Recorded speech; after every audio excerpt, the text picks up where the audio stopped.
Hello guys, welcome back to my channel. And it goes a little something like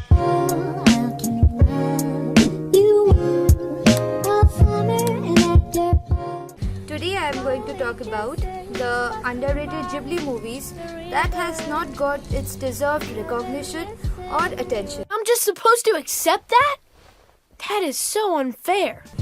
Those wondering, Ghibli is a Japanese animation studio in Japan, of course, which is best known for its animated featured films, short films, television commercials, and etc. In 1985, two friends and long-time collaborators, Hayao Miyazaki and Isao Takahata, fresh off the success of their recent project Nausicaa of the Valley of the Wind, founded a company that would change animation as we know it. For the next 3 decades, Studio Ghibli went on to produce some of the most critically acclaimed and financially successful films in its home country of Japan. Many of them the highest grossing films in the country for the years they were released. There's no arguing that Studio Ghibli's commitment to artistry and empathetic storytelling has transformed modern filmmaking. It makes films that appeal to a wide demographic by refusing to talk down to children and allowing adults to explore their own feelings in unexpected ways. In just under 4 decades, Studio Ghibli has made arguably a dozen films that could legitimately be called masterpieces. And definitely no, this is not the second sequence of my previous anime video. And for more information, please refer to the comment box below. And without further ado, let's get started. At number 1, we have Whisper of the Heart. Fans of this movie are probably singing Country Roads about now.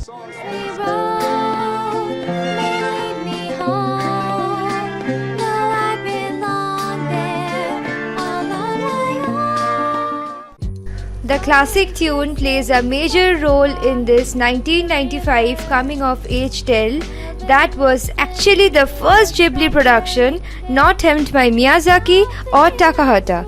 Yoshifumi Kondo took duties for what would be his only film before his death in 1998. It's a more straightforward story than the movies for which Ghibli is most famous about.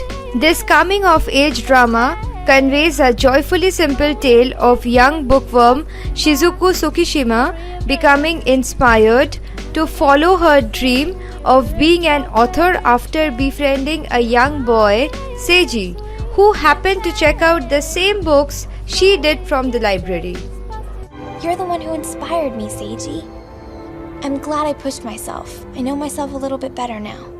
Seiji, an aspiring violin maker, moves to Italy to pursue his studies, prompting Shizuku to neglect her traditional responsibilities in favor of her creative endeavors.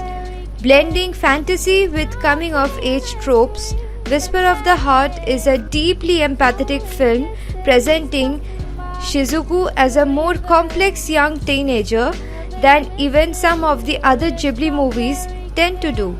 The movie is beautifully realistic, filled with intricate background details.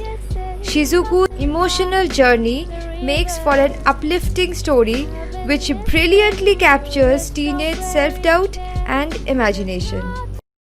Number 2, Ocean Waves. Reportedly, Ocean Waves was a project for younger staff members at Ghibli to work on and to make it cheaply due to the budget restraints, but the result barely shows any inexperience or lack of budget.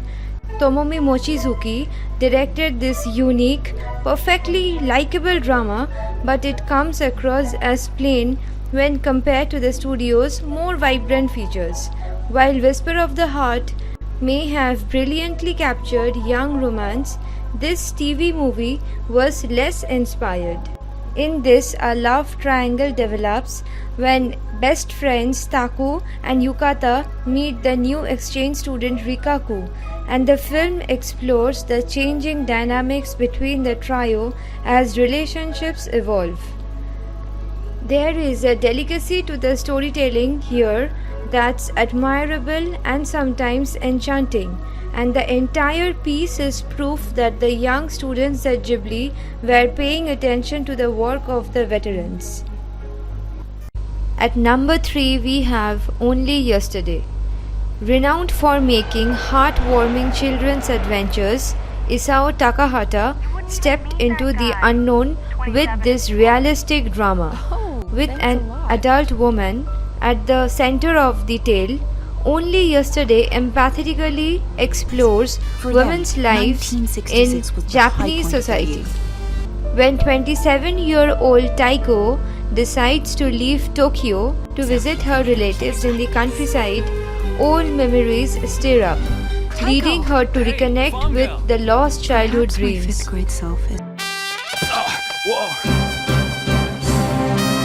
Hey, Taiko? When my sisters recall the good old days, Despite its box office success in Japan and widespread critical acclamation, Only Yesterday wasn't released in the US until 2016. Even without the fantastical elements the studio is known for, it still retains all of the charm, beauty, and wonder of their trademark films, bursting with humor and emotion. At number 4 we have When Marnie Was There.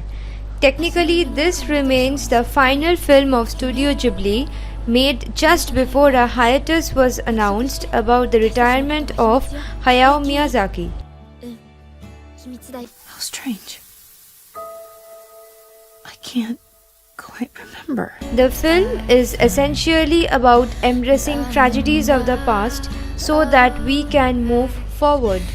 When Marnie Was There follows a young girl, Anna, a rare young adult hero who is overtly depressed and unhappy, for which she is forced to move to her foster house in a seaside community after an asthma attack, where upon reaching, everything changes.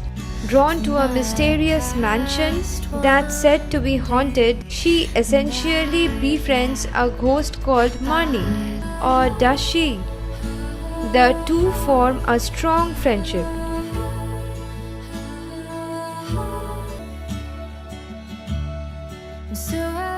Like many Ghibli films, When Marnie Was There explores the theme of loss, loneliness, and love. But it is one of the few Ghibli films to unflinchingly show how feelings of inadequacy and being unwanted can affect a child. もちろんよ。許してあげる。あなたが好き。